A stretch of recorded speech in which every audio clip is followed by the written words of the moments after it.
اے میرے قابل احترام علماء، سب سے پہلے تو آپ یہ سمجھیں کہ آپ جہاں ہیں، آپ اگر کسی مدرسے میں پڑھا رہے ہیں، آپ اس پڑھانے کے کام کو بہت اہم سمجھیں۔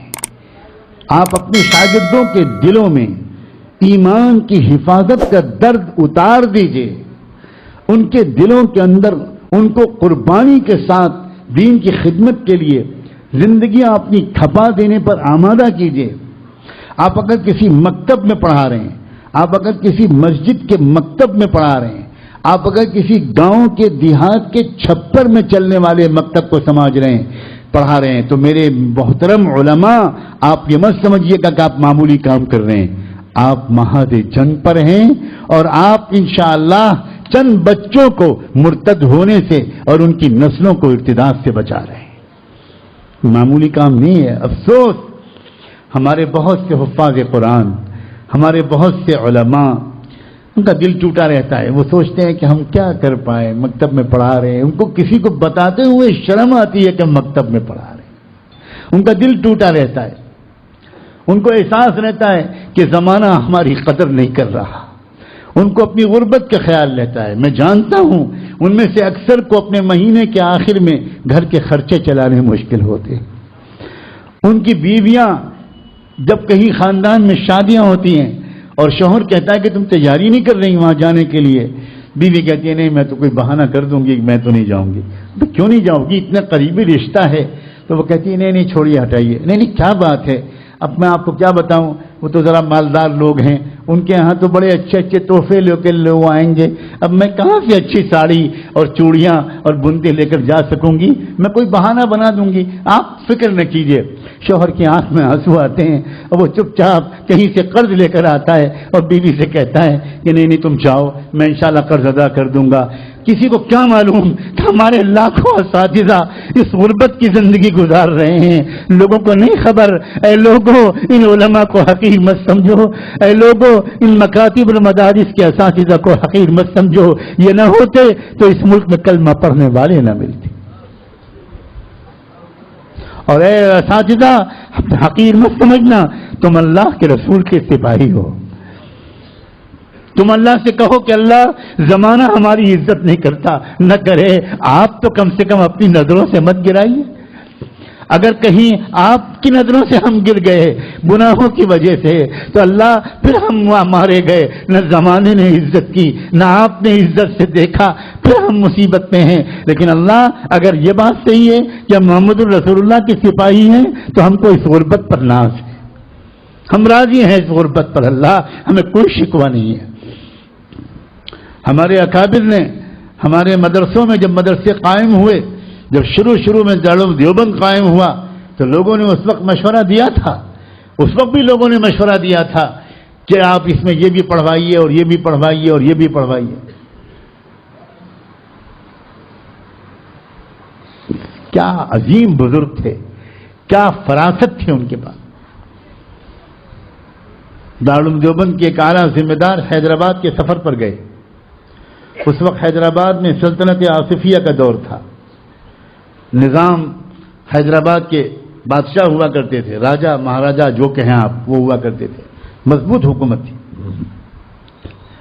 انہوں نے بہت احترام کیا دارالعلوم دیوبند کے محتمم صاحب کا، بہت ہی احترام، بڑا ضیافت کی، بڑی قدر کی، اور ان سے نظام حیدرآباد نے سلطنت آصفیہ کے حکمراں نے خود براہ راست کہا کہ آپ کے مدرسے کے جو فاضل لوگ ہمارے حیدرآباد کے صدر دفتر میں کام کرتے ہیں، سیکریٹریٹ میں کام کرتے ہیں، ان کی جو کام پرفارمنس ہے، کام کرنے کا جو ان کا رپورٹ ہے وہ بہت اچھی ہے۔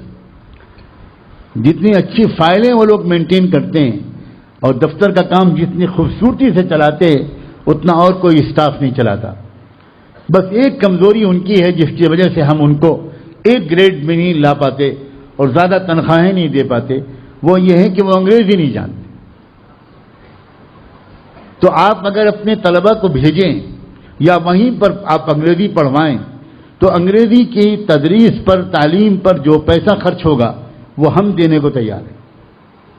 سلطنت آصفیہ کی طرف سے وہ پورا وظیفہ جائے گا، آپ کے بچے انگریزی بھی پڑھ لیں گے تو ان کو اور اعلیٰ عہدے ہم دے سکیں گے۔ وہ محترم دارالعلوم دیوبند بڑے خوش واپس دیوبند آئے کہ بھئی بڑا اچھا ہے کہ ہمارے بچوں کو ذرا اچھی ملازمت ملے گی، مگر اس وقت دارالعلوم دیوبند کے سرپرست ہوا کرتے تھے حضرت گنگوہی رحمۃ اللہ علیہ۔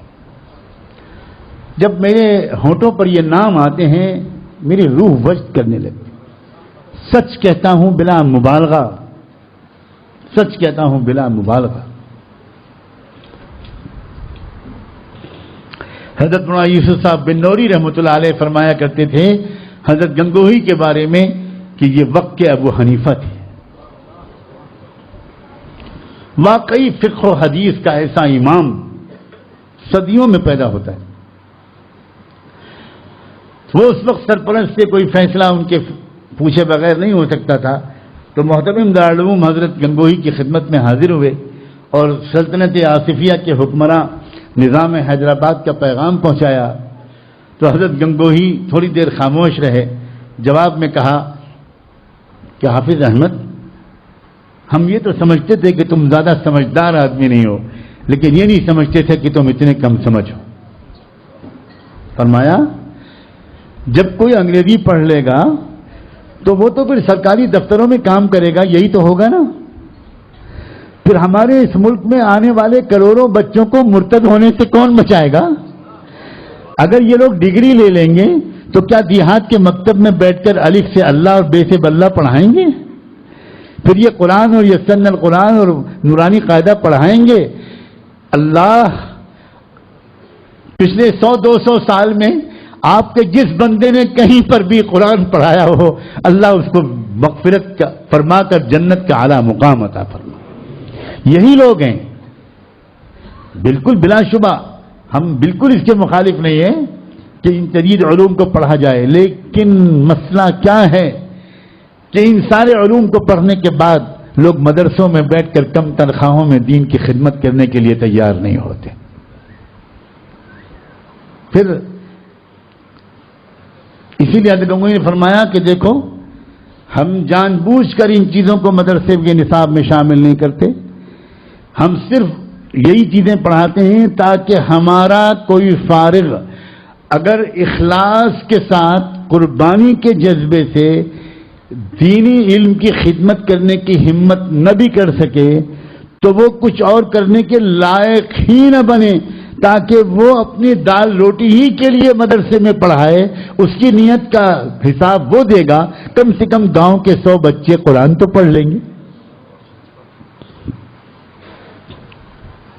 اور اسی لیے علامہ اقبال کے سامنے وہ علامہ اقبال جنہوں نے یورپ کی یونیورسٹیوں میں جا کر فلسفے میں ڈی لٹ کی ڈگری اس زمانے میں لی تھی جس زمانے میں ڈی لٹ کی ڈگری کا نام بھی شاید انڈیا میں کسی نے نہیں سنا ہوگا، اتنے بڑے فاضل جرمنی کے یونیورسٹی کے ڈاکٹر پی ایچ ڈی اور ڈی لٹ کی ڈگری پائے ہوئے علامہ اقبال جب ان کے سامنے کسی نے مدرسوں اور مکتبوں پر کمنٹس کرنے شروع کیے تو انہوں نے ان کے منہ پر ہاتھ رکھ دیا اور یہ کہا جب تک میں نے اسپین کا دورہ نہیں کیا تھا تب تک میں بھی مدرسوں اور مکتبوں کو معمولی سمجھتا تھا، لیکن اسپین جا کر میری آنکھیں کھل گئیں۔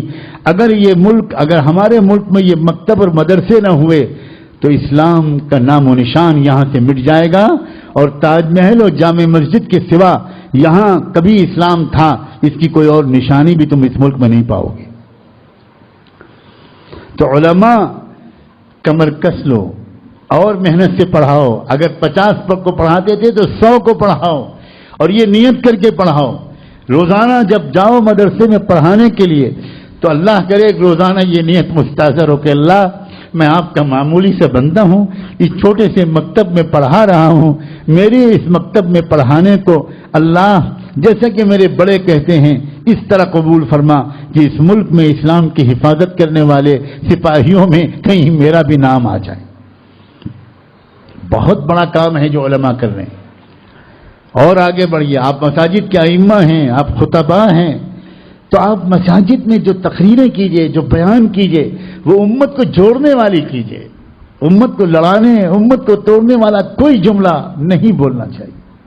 مختلف حلقے، مختلف مسلک، مختلف جماعتیں، مختلف محنتیں، ان سب کے درمیان فاصلے کم کیجئے.